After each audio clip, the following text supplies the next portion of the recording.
Hello दोस्तों, कैसे आप लोग। मैं उम्मीद करता हूं कि आप अच्छे होंगे और आपका पढ़ाई अच्छा चल रहा होगा। चलिए आज के इस वीडियो में हम देखेंगे कि बिहार पुलिस फायरमैन के लिए मैथ का ये प्रैक्टिस सेट 2 है। इससे पहले मैंने आपको जीके जीएस का दे दिया हूं। ये बहुत अच्छे बुक से मैं करा रहा हूं, जो अग्रवाल एग्जाम कार्ड बुक है उससे। इस बुक का रिव्यू बहुत अच्छा है, तो आप देखिए, आपको बहुत बेनिफिट होगा इससे। ठीक है, तो चलिए देखते हैं इस वीडियो का पहला क्वेश्चन क्या है। ये सेट नंबर 2 का है। ठीक है, तो पहला क्वेश्चन है, निम्नलिखित में से कौन सी अपरिमेय संख्या है। ठीक है, अपरिमेय संख्या आपसे पूछ रहा है। मतलब क्या, आप सबसे पहले बात समझ लीजिए कि परिमेय संख्या क्या होता है और अपरिमेय संख्या क्या होता है। जो परिमेय संख्या होता है, परिमेय संख्या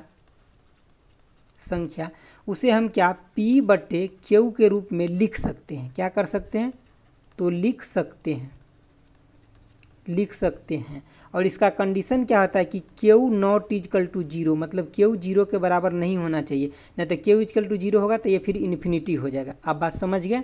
चलिए देखते हैं अब अपरिमेय संख्या क्या होता है। इसका उदाहरण क्या हो जाएगा, तो जैसे कि 2, 3, 5/7, 3/9, कुछ भी ले लीजिए आप ये सब। ठीक है, जो खाली फ्रैक्शन में नहीं होना चाहिए, रूट में नहीं होना चाहिए, वैल्यू रूट में नहीं होना चाहिए, जो रूट से बाहर है वो सब क्या है, परिमेय संख्या है। तो अब अपरिमेय संख्या, ये पहला परिमेय संख्या देखें। अब दूसरा अपरिमेय संख्या देख लेते हैं। अपरिमेय संख्या ये क्या होता है कि इसको हम P/Q के रूप में नहीं लिख सकते हैं। यही होता है अपरिमेय संख्या। जैसे कि रूट के अंदर 3 हो गया, रूट के अंदर 5 हो गया, इस सब को हम कभी बाहर नहीं निकाल सकते हैं ना, मतलब सिंपल फॉर्म में नहीं लिख सकते हैं। इसीलिए तो आप सोचिए कि सर ये 3 जो है ये कैसे हो गया अपरिमेय संख्या, मतलब परिमेय संख्या, या फिर 2 जो है ये कैसे हो गया परिमेय संख्या। तो देखिए भाई, अब 2 के नीचे में 1 लिख सकते हैं, कोई दिक्कत नहीं। इसका मतलब यहाँ P का वैल्यू 2 हो गया और Q का वैल्यू कितना, 1 हो गया। उसी तरह से यहाँ 3 है, 3 के बटे में आप 1 लिख सकते हैं, कोई दिक्कत नहीं। तो इसके मतलब यहाँ क्या हो गया, P का वैल्यू 3 हो गया आपका P, और Q का वैल्यू कितना हो गया, 1 हो गया। तो ये सब कैसा है, परिमेय संख्या है। ठीक है, और ये हो गया अपरिमेय संख्या। तो अब आप इसको चेक कर लीजिए अच्छे से कि कौन सा इसमें है और कौन नहीं है। तो देखिए आपका ये जो है यहाँ पे कि इसको आप क्या लिख सकते थे, इसको आप बाहर निकाल सकते। 4 को निकालिएगा बाहर तो 2, और ये 25 को निकालिएगा तो 5। तो ये तो P/Q के रूप में हो गया, मतलब ये परिमेय संख्या है। इसको आप निकालिए तो इसको क्या लिख सकते हैं, 4 है, 4 × 3 हो जाएगा रूट के अंदर, तो 2 बाहर निकाल लीजिए और √3 में √3 होगा, तो ये कट जाएगा, तो यहाँ भी 2 आ गया। तो ये भी क्या हो गया, परिमेय संख्या हो गया। इसको देखिए, इसको आप अगर 3 बाहर निकाल लेते तो रूट के अंदर कितना बचेगा, 7, और इसको आप 2 बाहर निकाल लेते तो रूट के अंदर 7 बचेगा। तो अब इससे ही कट जाएगा, तो मतलब ये क्या हो गया, 3/2 हो गया। तो ये भी क्या है, परिमेय संख्या। अब इसको देखिए, आप रूट के अंदर 5 बाहर निकाल लीजिए, गुने √4/√4। अब इससे ही कट भी जाएगा, तभी क्या होगा, मतलब √5 हो गया। तो यही क्या हो गया, अपरिमेय संख्या। तो आपका ऑप्शन कौन सही हो जाएगा, तो डी। चलिए देखते हैं नेक्स्ट क्वेश्चन। देखिए दूसरा क्वेश्चन क्या कह रहा है, अवरोही क्रम में आपको लगाना है, मतलब बढ़ते क्रम में लगाना है आपको। तो जब भी आपको ऐसा नंबर दिखे तो इसको पहले सिंपल फॉर्म में लिख लीजिए। जैसे कि आप रूट के अंदर 2 है तो आप इसको क्या लिख सकते हैं, 2 के पावर में 1/2। रूट के अब 4 है यहाँ पे, तो 4 के पावर में क्या लिख सकते हैं, 1/3। और 6 है, 6 के पावर में 1/4 लिख सकते हैं। अब ये जो भी आप ये जो देख रहे हैं ना, ये टर्म है जो 1/ करके, इसका आपको एलसीएम ले लेना है। तो आप 2, 3 और 4 का एलसीएम लीजिएगा तो कितना हो जाएगा, 2, 3 और 4 का अगर एलसीएम लीजिएगा तो आपको कितना हो जाएगा, 12। अब ये जो 12 निकला ना, वो क्या करना है कि जो भी आपको इस सब के पावर में है उसके साथ गुना कर देना है इसका। जैसे कि आप यहाँ पे गुना कर दीजिए 12 का, यहाँ पे गुना कर दीजिए 12 का, और यहाँ पे गुना कर दीजिए 12 का। ठीक है, तो अब ये क्या हो जाएगा, 2 के पावर में 6, और यहाँ पे कितना हो जाएगा, 4 के पावर में, इससे ही कट जाएगा, 3 से 12 तो 4, और यहाँ पे कितना हो जाएगा, इससे ही कट जाएगा, तो 6 के पावर में कितना हो जाएगा, तो 3। अब देख लीजिए कौन सा बड़ा है, आपको आसानी से पता चल जाएगा। तो देखिए इसके पावर में कितना, 6 है, तो ये जब गुना होगा तो कितना हो जाएगा, 64 दे देगा आपको ये। और ये कितना देगा, 16, 16 ये 256, और ये कितना देगा, तो 6 का क्यूब मतलब 216। तो अब आप यहाँ पे आपको पता चल रहा है बड़ा कौन, सबसे छोटा कौन हो जाएगा, तो ये वाला सबसे छोटा हो जाएगा। तो ऑप्शन नंबर आपका यहाँ पे 1 सही हो जाएगा। उसके बाद कौन हो जाएगा, तो ये हो जाएगा, और उसके बाद ये हो जाएगा। तो मतलब सबसे बड़ा अगर पूछा रहता आपसे तो ये हो जाता, और सबसे छोटा पूछा रहता तो ये हो जाता। ठीक है, छोटा मतलब आपका छोटा सबसे ये हो जाता, और सबसे बड़ा पूछा रहता तो ये हो जाता। ठीक है, समझ गए क्वेश्चन। चलिए देखते हैं नेक्स्ट क्वेश्चन। देखिए क्वेश्चन क्या कर रहा है, ये कह रहा है एक्स स्क्वायर माइनस में 4x प्लस में a बराबर 0 के मूल बराबर है तो a का वैल्यू क्या होगा। देखिए जब भी कोई द्विघात समीकरण आपको दिया रहेगा और मूल बराबर की बात करेगा, इसके मतलब वो टर्म जो है वो स्क्वायर में है कहीं ना कहीं। जैसे कि x माइनस a के होल स्क्वायर में जब टर्म बनेगा इक्वल टू 0, तभी ये मूल बराबर होगा। मूल बराबर का मतलब क्या है कि अगर द्विघात समीकरण है तो इसका 2 गो मूल आएगा, तो दोनों मूल बराबर होना चाहिए, या a होना चाहिए या b होना चाहिए, दोनों बराबर होना चाहिए। तो इसको जब आप यहाँ पे देखिएगा ऑप्शन से अगर मैं करूँ, तो अगर यहाँ पे आप 4 लीजिएगा तो क्या ये बन जाएगा कि x माइनस में कितना, तो 2 का होल स्क्वायर बन जाएगा इक्वल टू में 0। तो x का वैल्यू कितना आ जाएगा 2,2, लेकिन a का वैल्यू आपसे पूछा है तो a का वैल्यू कितना 4 आ जाएगा। ठीक है, इसको आप और तरीके से भी बना सकते हैं, क्योंकि आप सोचिए कि सर आप ऑप्शन से बता दिए, ये तो प्रोसेस है ही नहीं, तो मैं प्रोसेस भी बता देता हूँ। देखिए इसमें अगर आप मूलों का अगर द्विघात समीकरण जो लिखा जाता है वो कैसे लिखा जाता है, तो ax स्क्वायर प्लस में कितना bx प्लस में c इक्वल टू में 0, ये द्विघात इक्वेशन का फॉर्म है। तो इसमें आप मूलों का अगर योगफल लिखते तो क्या लिखते हैं, अल्फा प्लस में बीटा, ये कितना होता है माइनस b/a, और मूलों का गुणनफल यानी कि अल्फा इंटू बीटा क्या होता है, तो c/a, यही होता है। तो यहाँ पे अब ये हो गया b और ये हो गया ये। तो अब आपको जो ओरिजिनल इक्वेशन गिवन है उसमें ये क्या है देखिए, तो b के जगह क्या लिखा है तो -4, तो ये कितना हो जाएगा 4 हो जाएगा। a के जगह क्या लिखा है तो 1 लिखा है तो 1 हो जाएगा। अब इसमें देखिए c के जगह क्या लिखा है तो a लिखा है ओरिजिनल इक्वेशन में, ठीक है, और a के जगह क्या लिखा है तो 1 लिखा है ये। अब आप इस दोनों टर्म को बराबर कर लीजिए, अल्फा प्लस में बीटा इक्वल टू में अल्फा इंटू में बीटा, तो कितना हो जाएगा 4/1 इक्वल टू में कितना a बटा में a, तो a इक्वल टू कितना आ गया आपको 4 आ गया। तो आप ऐसे भी बना सकते हैं, ऐसे भी बना सकते हैं, ठीक है, थोड़ा सा आप दिमाग लगाइएगा तो जल्दी बन जाएगा ऑप्शन से। ठीक है, चलिए देखते हैं नेक्स्ट क्वेश्चन। देखिए क्वेश्चन क्या कर रहा है कि दो संख्याओं का एलसीएम 168 दिया है और उनका एचसीएफ 12 है। यदि संख्याओं के बीच 60 का अंतर है तो संख्या का योगफल क्या होगा। देखिए कभी भी आपको अगर एचसीएफ दिया है, इसके मतलब वो दोनों नंबर में कॉमन होगा। बात आप समझे कि नहीं। देखिए जैसे कि मान लीजिए आप एगो संख्या 2 ले लीजिए, एगो 4 ले लीजिए, अतः इस दोनों का एचसीएफ क्या हो गया 2 हो गया। तो इसके मतलब क्या हो गया, इसमें भी 2 कॉमन है और इसमें भी 2 कॉमन है। इसको 2 गुने में 1 लिखा गया है, इसको 2 गुने 2 लिखा गया, तो यहाँ से लिया गया है कॉमन। तो उसी तरह से क्या है कि यहाँ पे आपका एक संख्या जो होगा 12 इंटू में a होगा और दूसरा संख्या क्या मान लीजिए तो 12 गुने b मान लीजिए। ठीक है, तो यहाँ पे अब दोनों में कॉमन आपको दिखाई दे रहा है। ठीक है, तो यहाँ पे क्या दिया है एलसीएम 168 दिया है। इसका मतलब क्या, एलसीएम अगर इसका लेंगे तो कितना हो जाएगा 12 गुने में a गुने में कितना b, यही हो जाएगा। ये कितने के बराबर है 168 के बराबर है। तो a गुने में b कितने के बराबर हो जाएगा, अब अगर इस 12 से भाग दीजिएगा तो आपको यहाँ 14 आ जाएगा। ठीक है, अब हम थोड़ा सा और आगे चलते हैं। जो अंतर आपको दिया हुआ है तो अंतर कितना 60 का दिया है, तो हम मान लेते कोई भी संख्या बड़ा है, हमको तो अभी पता है नहीं, तो 12a हम मान लेते ये बड़ा है और माइनस में कितना 12b। ये आप किसी को भी आगे पीछे मानिए कोई फर्क नहीं पड़ता, क्योंकि दोनों का आपको फाइनली जोड़ पूछा हुआ है। ये कितना दिया हुआ है, दोनों का अंतर कितना दिया हुआ है तो 60 दिया हुआ है, क्योंकि दोनों संख्या आप एक संख्या ये माने हैं, एक ये आप एक संख्या ये माने हैं ना, और दूसरा संख्या ये माने, तो दोनों का अंतर दिया इतना। अब अगर इस दोनों में से 12 आप कॉमन लीजिए तो आपको क्या बचा a minus B equal to में कितना तो 60, तो a minus B equal to कितना हो जाएगा 5 हो जाएगा आपका। समझ गया बात। ठीक है, अब आप एक इक्वेशन ये देखें यहाँ पे कि a गुने में b इक्वल टू कितना 14 और a माइनस बी 5 है।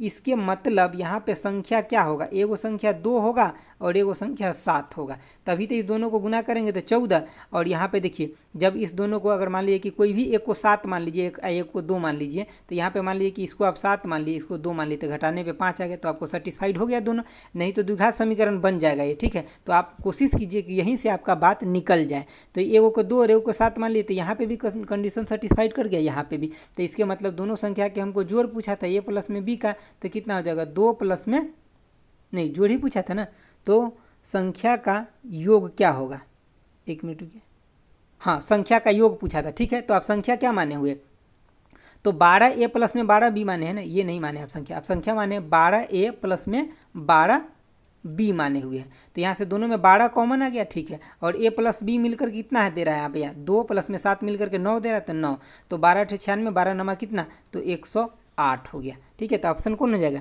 डी हो जाएगा।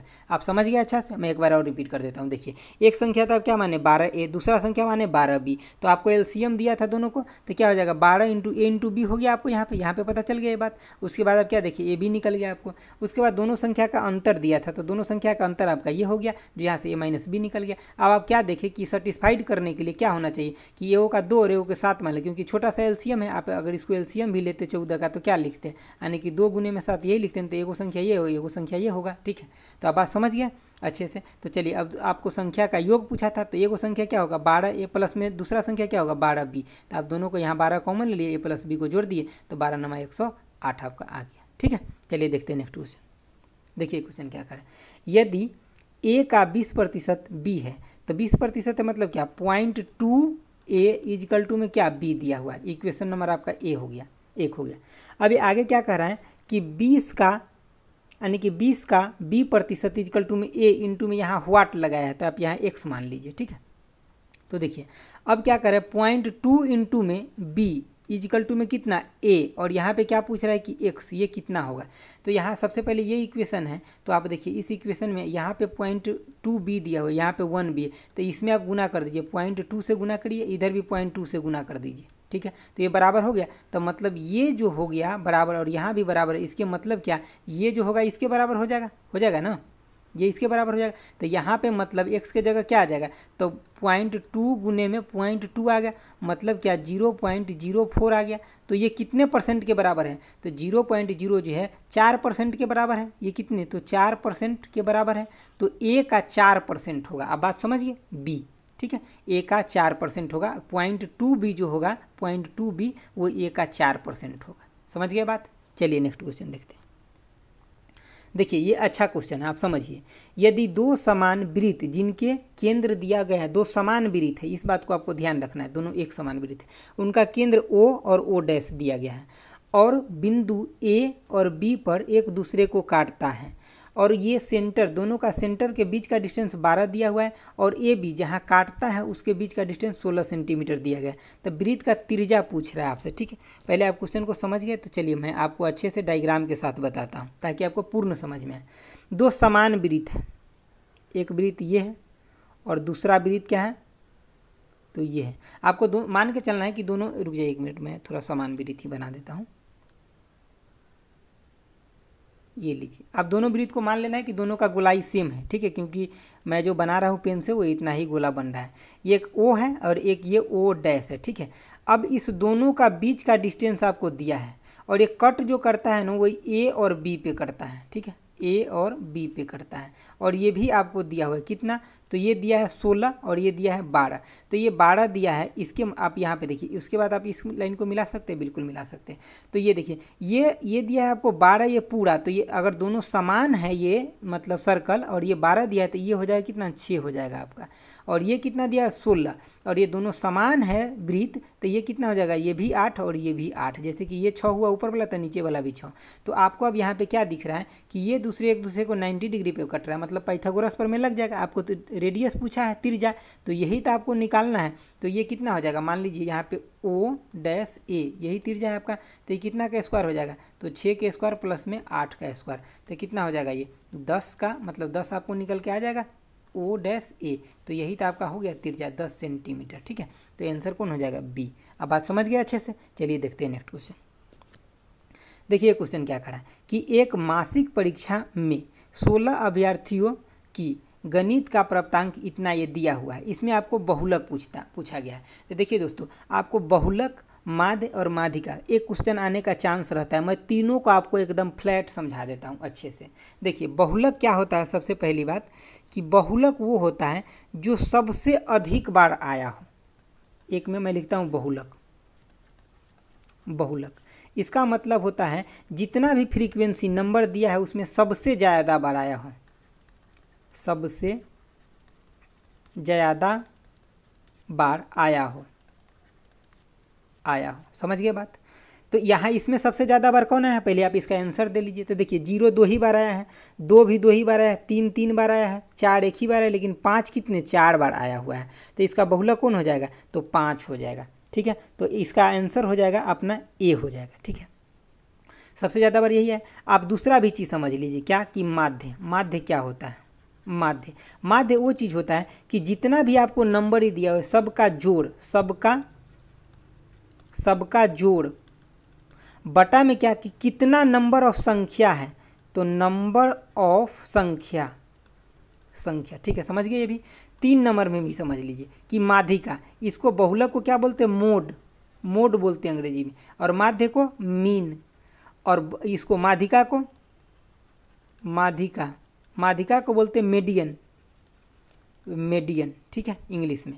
अब ये माध्यिका क्या होता है कि मैं आपको एग्जाम्पल के थ्रू समझा। जैसे कि मान लीजिए कि कोई नंबर दिया हुआ है 1 2 3 और 4 दिया हुआ है, तो इसमें होता क्या है माध्यिका कि जो बीच वाला टर्म आ गया वही होता है। तो पहले इसको इंक्रीजिंग या डिक्रीजिंग में सजा लेंगे जो दिया रहेगा उसका, उसके बाद जो बीच में आ जाता है वही होता है माध्यिका। तो यहाँ तो आप बीच में 2 देख रहे हैं, एक 3 भी है और एक 2 भी है।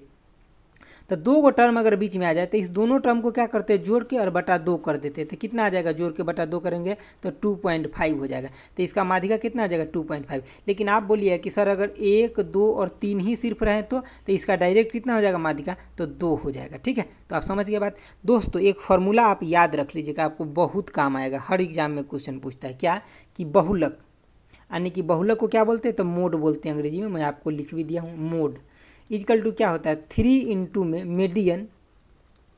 मीडियन माइनस में 2 इंटू में मीन। तो ये फॉर्मूला आपको याद रखना है हर हालात में। यहाँ मीडियन का मतलब क्या होता है? तो माध्यिका, और मीन का मतलब क्या होता है? तो ये मीन का मतलब माध्य होता है। हम अंग्रेजी में क्यों लिखें ये फार्मूला ये भी आपको बताया। देखिए आपको मोड निकालना है, ये बात याद रखना है। और मीडियन क्या है? ज़्यादा अक्षर से बना हुआ, और मीन कम से। तो जो ज़्यादा अक्षर से बना है उसमें ज़्यादा से गुना है और ये पहले लिखा गया है। जो कम अक्षर से बना है उसमें 2 से कम से गुना है और बाद में लिखा गया है। क्यों? क्योंकि ये फार्मूला कभी कभी ये 2 3 जो है ना ये आगे पीछे दिमाग में होते रहता है, तो इसीलिए हम आपको ऐसे करके बता दिए। चलिए देखते हैं नेक्स्ट क्वेश्चन। देखिए ये क्या कह रहा है? ये कह रहा है कि ट्रेंगल ABC में MN जो है पैरेलल है किसके? BC को। मतलब ये लाइन जो है इस लाइन को पैरेलल है, तथा चतुर्भुज MBCN का एक एरिया दिया हुआ है कितना कि 130 दिया हुआ है।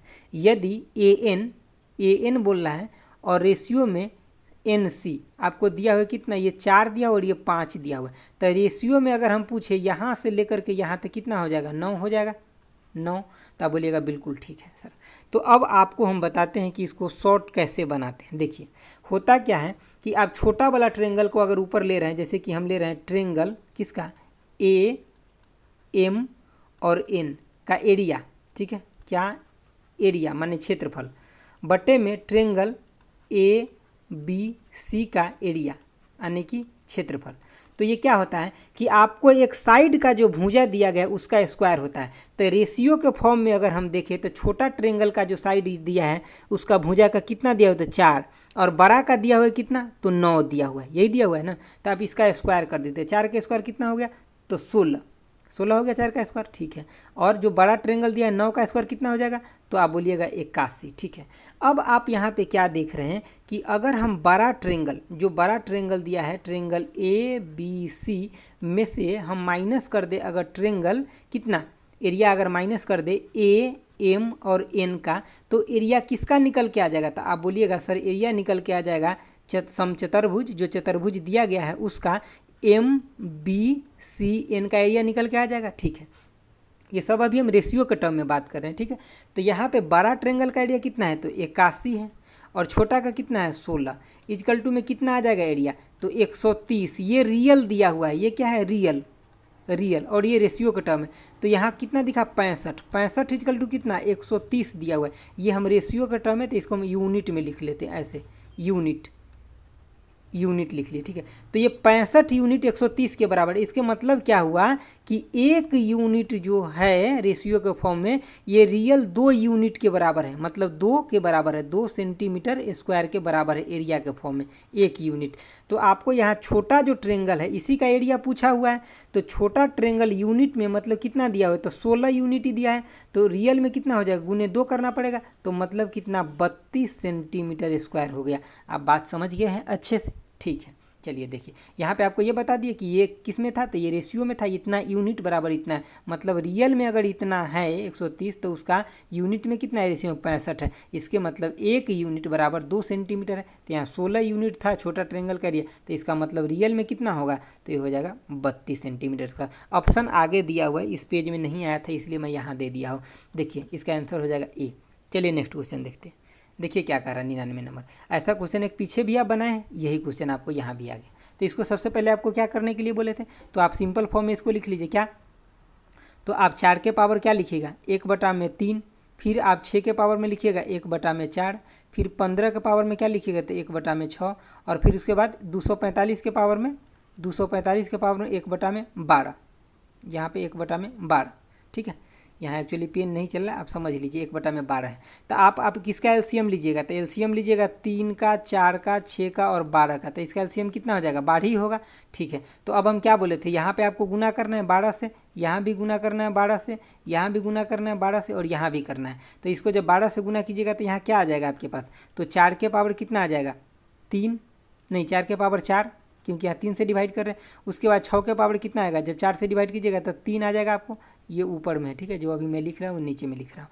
अब इसके बाद 6, देखिए अभी 6 का पावर कितना, इतना आ गया। अब 15 का पावर कितना है, जब 6 से डिवाइड करेंगे 12 में तो 15 का पावर कितना 2। अब यहाँ 12 और 12 में डिवाइड करना तो कितना आ जाएगा, डायरेक्ट 245 आ जाएगा। तो अब आप इसको लिखिए, कितना लिख सकते हैं, 4 के पावर में 4 है, मतलब 16 16 ही है 256। ठीक है, उसके बाद 6 के पावर में कितना है, तो आपको यहाँ 6 के पावर में है 3, तो मतलब 216, 15 के पावर में 2 तो 15 15 ही है 225, और ये कितना है 245। आपको इसमें पूछा क्या था, तो सबसे बड़ा पूछा था। इसमें सबसे बड़ा आपको कौन दिखाई दे रहा है, तो 256 ही दिखाई दे रहा है ना, 256 से बड़ा तो कोई नहीं है। इसके मतलब जो पहला टर्म था अपना यही हो गया सबसे बड़ा, तो ऑप्शन नंबर 1 हो जाएगा सबसे बड़ा। ठीक है, चलिए देखते हैं नेक्स्ट क्वेश्चन। आज का ये लास्ट क्वेश्चन है और बहुत अच्छा क्वेश्चन है, कंसेप्ट वाला भी है। पहले आप क्वेश्चन को पढ़ लीजिए कि समांतर चतुर्भुज ABCD के विकर्ण AC और BD एक दूसरे को बिंदु O पर प्रतिच्छेद करते हैं। ठीक है, और DAC मतलब एंगल दिया हुआ है आपका 32 डिग्री, और एंगल AOB 70 डिग्री है। तो आपसे पूछ क्या रहा है, एंगल मतलब DBC किसके बराबर होगा। तो सबसे पहले बात, तो आपको अगर डायग्राम आता है इसका कैसे बनता है तो आप चुटकियों में बना लीजिएगा समानांतर चतुर्भुज का। देखिए डायग्राम कुछ ऐसे बनता है। ठीक है, ये हो गया इसका डायग्राम, आप समझने की कोशिश कीजिए। देखिए ये हो गया। अब इसका विकर्ण भी है, हम मान लेते हैं ये A, B और C और D ऐसे मान लिए। अब इसका विकर्ण जो है एक दूसरे को कट करता है, इसका एगो विकर्ण ये हो गया और दूसरा विकर्ण क्या हो गया, तो ये हो गया, एक दूसरे को कट करता है कहाँ, O पे। इसके बाद आपको आगे और क्या दिया हुआ है से पढ़िए। देखिए O पे कट किया, उसके बाद ट्रेंगल D, ये दिया हुआ है D, A और C कितना दिया हुआ 32 डिग्री, मतलब बीच में जो दिया रहता है, जैसे कि मान लीजिए ऐसे दिया ट्रेंगल DAC 32 डिग्री दिया हुआ है। इसका मतलब हो गया ये A का वैल्यू दिया हुआ है 32, जो बीच में आता है ना उसी का वैल्यू दिया रहता है। तो ये कितना हो गया 32 हो गया। आपको क्या पता है कि ये समानांतर चतुर्भुज में ये साइड जो होता है इस साइड के पैरेलल होता है, और ये साइड भी होता है इसके पैरेलल होता है। इसके मतलब जब ये एंगल 32 डिग्री है तो ये एंगल कितना होगा, ये भी होगा 32 डिग्री। ठीक है, और आपको और क्या दिया हो कि ट्रेंगल AOC 70 डिग्री, तो ट्रेंगल AOC 70 डिग्री दिया, मतलब ये हो गया आपका 70। ठीक है, और ये दोनों स्ट्रेट लाइन है, जब भी अगर ऐसे स्ट्रेट लाइन करता है तो ये पूरा कितना होता है 180, और ये अगर 70 दिया है तो ये कितना हो जाएगा 110 हो जाएगा। तो ये आपका कितना हो गया 110 हो गया। ठीक है, बात समझ गए, क्योंकि 180 होता है। अब ये देखिए आपको यहाँ पे जैसे कि AO और D एगो ट्रेंगल दिख रहा है, तो एगो ट्रेंगल का पूरा वैल्यू कितना होता है 180 डिग्री के बराबर होता है ना। तो यहाँ पे देखिए ये 110 हो गया और ये 32, मतलब 142 तो यहाँ मिल गया। तो मतलब ये एंगल कितना होगा, तो 38 डिग्री होगा। अगर ये 38 होगा तो इसके मतलब क्या होगा, ये भी 38 डिग्री होगा, क्योंकि जैसे आप देखे हैं ये 32 था तो ये 32 था ना समांतर कोण, तो ये 38 है तो ये भी कितना होगा 38 होगा। अब आपको इसमें पूछा क्या था, तो देखिए आपको पूछा था D, ये D, B और C, तो यही एंगल तो हो गया, मतलब आपका जो B पूछा था 38 डिग्री, तो आपका आंसर क्या हो जाएगा 38 डिग्री। तो आपको सिर्फ ये डायग्राम बनाने आना चाहिए था। मैं उम्मीद करता हूँ कि आपको ये वीडियो बहुत अच्छा लगा होगा, ठीक है, क्योंकि मैं सब कुछ आपको अच्छे से समझाया हूँ। तो ओके, थैंक्स फॉर वाचिंग। अगर आपको अच्छा लगा है तो लाइक कर दीजिए और दोस्तों के साथ शेयर करना ना भूलिए, और मेरे साथ आप जुड़े रहिए। इस बुक में 20 प्रैक्टिस सेट दिया हुआ है और मैं सब क्वेश्चन को आपको अच्छे से एक्सप्लेन करके देता हूँ। देखिए दोस्तों, अगर आप टाइम नहीं दीजिएगा वीडियो में, आप सोचिए कि ABC हमको बता दें, तो ऐसे पढ़ाई आप नहीं ही पढ़िए तो अच्छा रहेगा। क्योंकि आप ऑप्शन में अगर टिक लगा भी लेते हैं, उस ऑप्शन को क्या फ़ायदा, क्योंकि जब आप उसका एक्सप्लेनेशन ही नहीं सुनते हैं। मैं GK GS का जो भी क्वेश्चन देता हूँ, जहाँ एक्सप्लेन करने वाला मैं वो सब बताता हूँ। बहुत सारे लोगों को देखते हैं, सर लोगों को, वो लेकर आते हैं 100 क्वेश्चन और 20 मिनट में करा के चले जाते हैं। भाई ये पॉसिबल है क्या? आप खुद ही सोचो। अगर आप ABCD ऑप्शन पढ़ोगे तो कभी भी एग्जाम में रैंक कर पाओगे क्या? नहीं ना। तो आप एक्सप्लेनेशन सुनिए, जो बढ़िया टीचर है उसको फॉलो कीजिए और अच्छा से पढ़िए, तब आपका सिलेक्शन होगा। क्योंकि आपको पता है सिलेक्शन लास्ट में 1-1 पॉइंट 2-2 पॉइंट से छूटता है। तो आपको अभी अच्छा से टाइम देना पड़ेगा वीडियो में। इसीलिए हम कोई भी वीडियो बनाते हैं तो हम टाइम का ख्याल नहीं रखते हैं, हम क्वेश्चन का ख्याल रखते हैं कि कितना अच्छा से एक्सप्लेन करूं,